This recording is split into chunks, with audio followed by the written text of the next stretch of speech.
Ready, Set, Continue. I am Mike, your host. I am back. So, have you seen Star Wars yet? Please tell me you have. Please.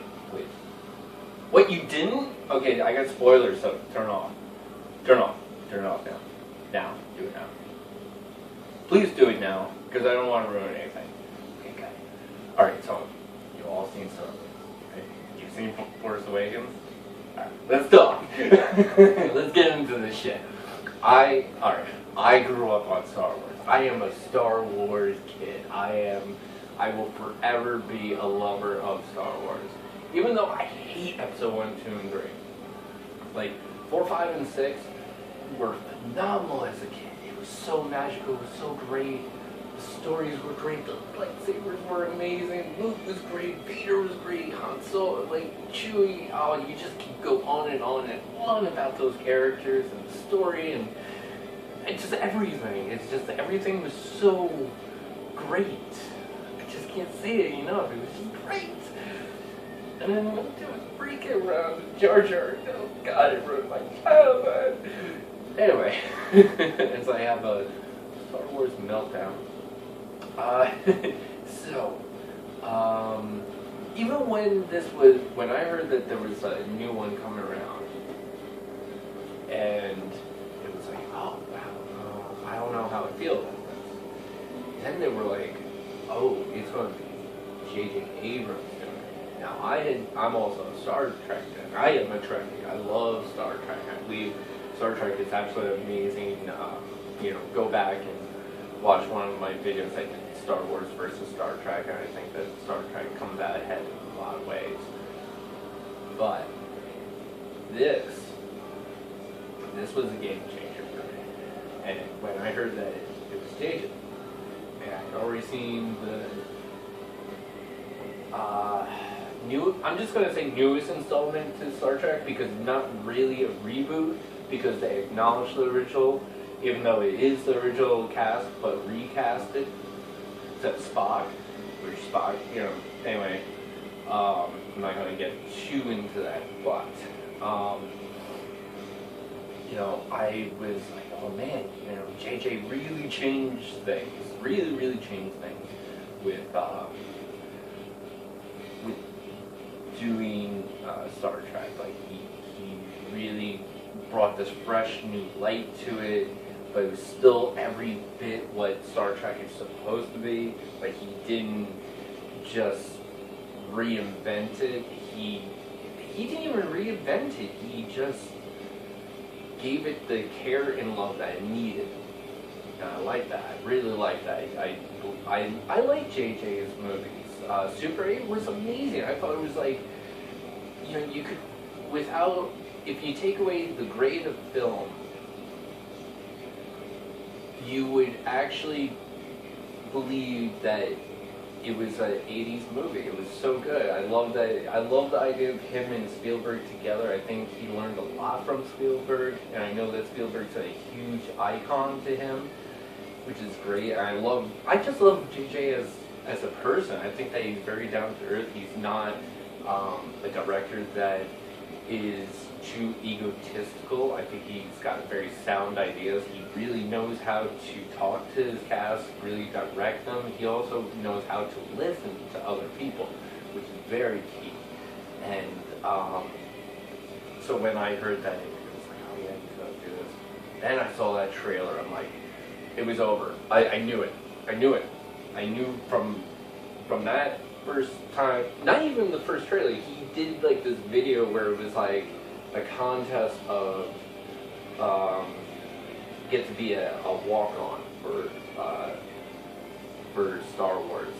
And I was like, and he did this video about it, and it was on set.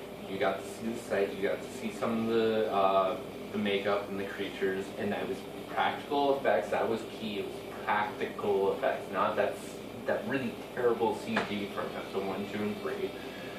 And that was my first glimpse into it. I'm like, he's doing it. He's really going to make this great.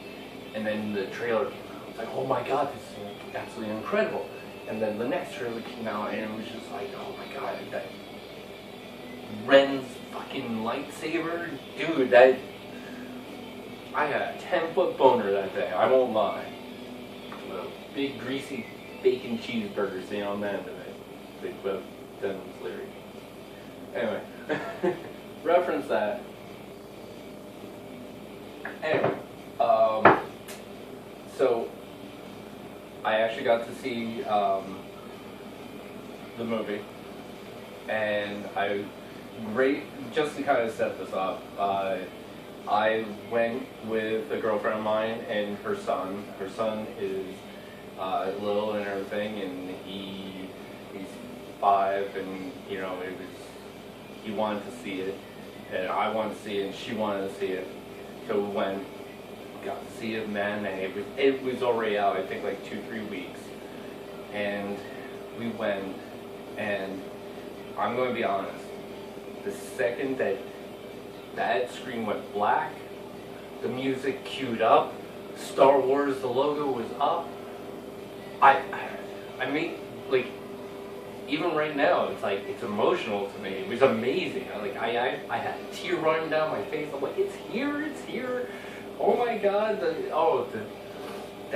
credits coming up. It was just like, oh my God, I felt it. And then the movie started into it.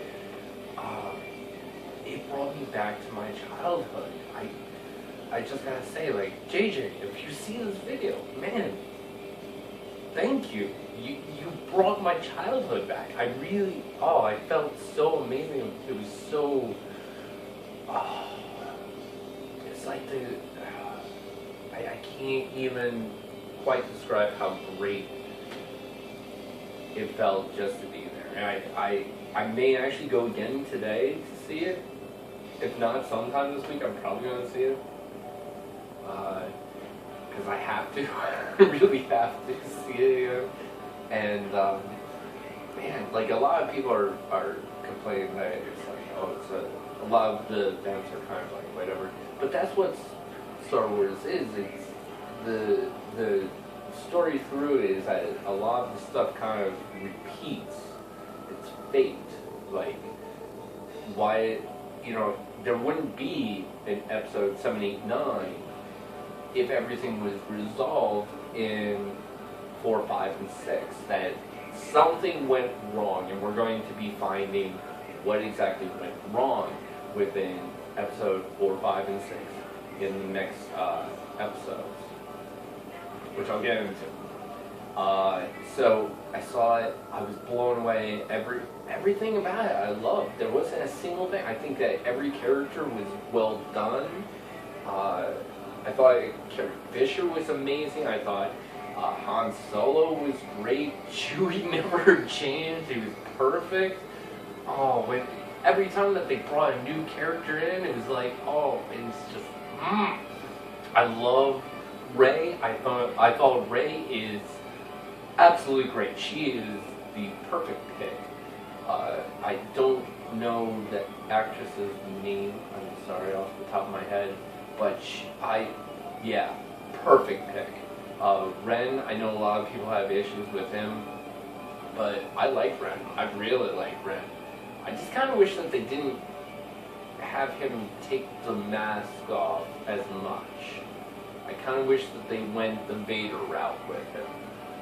And with him idolizing Vader as much as he did, I thought that they were going to keep that mask on, but they didn't. And, you know, it's in the big scheme of things, it really doesn't matter that much. It really doesn't. Yeah, I wish this way, but no, it's cool. And, oh, here's the spoiler. When I saw Ren on the platform and Han Solo walking out by himself, I knew it. I had friends spoil a little bit, telling me that a main cast member was going to die, and I knew it. I knew it. The second I saw him do that long walk out, it was like, oh no. And then when Ren ran that lightsaber through him, oh man. Even now, it's tough. It's tough. It was like watching your father die. Jesus fucking Christ! And I don't regret it. JJ, you had to do it. You had to. It was, he one-upped the Ben Kenobi death.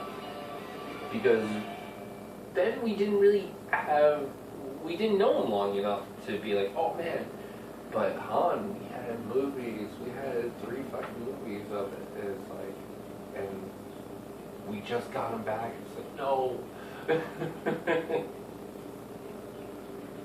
Which I actually heard that they were originally going to kill him earlier in the series, but they decided not to. Now, here's the thing. Alright, I've been kind of watching some stuff, and one of the things I saw was this Party of 5, or Table for 5. I forget what the name of the show is. But it is Mark Hamill, Jason Lee, Kevin Smith, J.J. Abrams, and Stan Lee at this table. At one point, Mark Hamill's talking about all this type of stuff, and like kind of these ideas that he had during the original Star Wars. And if you watch, like, if you find this, watch it. Don't look at Mark Hamill when JJ is like in the shot. Watch JJ's like expression. He's just like, he's soaking in every fucking thing. And I'm starting to realize Mark Hamill has had a giant influence on Star Wars since being, Skywalker. And he had said that he wanted Luke to turn to the dark side. He wanted him to kind of like have a shaved head, the widow's peak type thing, like a samurai type thing. And lo and behold, what did we get from Anakin in the episode 1, 2, 3? That same fucking thing. Now, it was like as he went on, I started to realize that some of the stuff that Hamill had said showed up in Force Awakens. So, I think it's a good 85% chance we're going to find out that Skywalker has been corrupted by the dark side, and he will full-on turn to the dark side at some point in episode 8 and 9. I don't think that there's any other way. JJ often talks about the mystery box idea, that when you're making a movie, from the beginning you have to have like a mystery box, and it's a search to get to the mystery box. You open up the mystery box and there's a grand reveal, but with the grand reveal there's another mystery box, and then they got try to solve how to open up the mystery box, and the mystery box is open, and there's a grand reveal of something, and then there's another mystery box, and mystery box, on and on and on. And that's how to make a great movie, how to get people to get in there, to really, suck them into the movie, and it's a great idea. I love that. And I'm going to be applying that to my writing right now. Because another episode, but I do some stuff. But anyway, so, that being said, I think that we are going to see him turn to the dark side. I think that we're going to see a lot. I think that he's embracing the idea of Empire. I don't think that it's a mistake that a lot of this stuff is very reminiscent of the Empire episode, because Empire is revered as the best movie of all the Star Wars. It was very dark. I admit, as much as I think that Jedi is actually better, I do feel there's like some more commercial type stuff being interjected that showed that episode 1, 2, 3 was going to be more of a commercial movie instead of a sound movie. So we'll see that. I think that we're going to also see a couple more main cast members die, if not a lot. I think a lot of stuff is going down.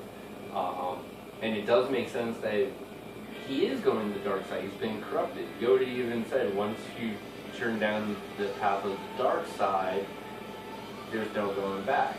And then when you see the big showdown, it's the Emperor, Vader, and Skywalker, the Emperor tells him to strike him down with all his force and commit yourself to the dark side. Well, he didn't strike him down, but he tried. Vader intervened. So he committed to the dark side in that moment, and it stuck. And I think that's what's going to be the catalyst to episode 8 and 9, that we're going to see that dark side. I think he let it in, but he's been battling it all this time. At one point, it's going to turn on him, which is really cool. I can't wait to see it. I really can't. Even though I kind of know it, it's going to be great to see it. But I got some other stuff that I want to talk about Star Wars. This video is kind of running long. I want to talk about Rogue One, the standalone movie that's coming. There's going to be a couple of standalones. Great ideas. Got hiccups. From excitement. But anyway, I'm going to end it at this. Once again, this is ready, set, and continue. I am Mike, your host. I love you all. Please see Star Wars again and again. I love this movie. I love the franchise. I love all of you. I love today. It started out really shitty today. I won't lie, but I really felt down in the dumps, and now I'm feeling great. I may continue and do another video after this. Let's go. Love y'all.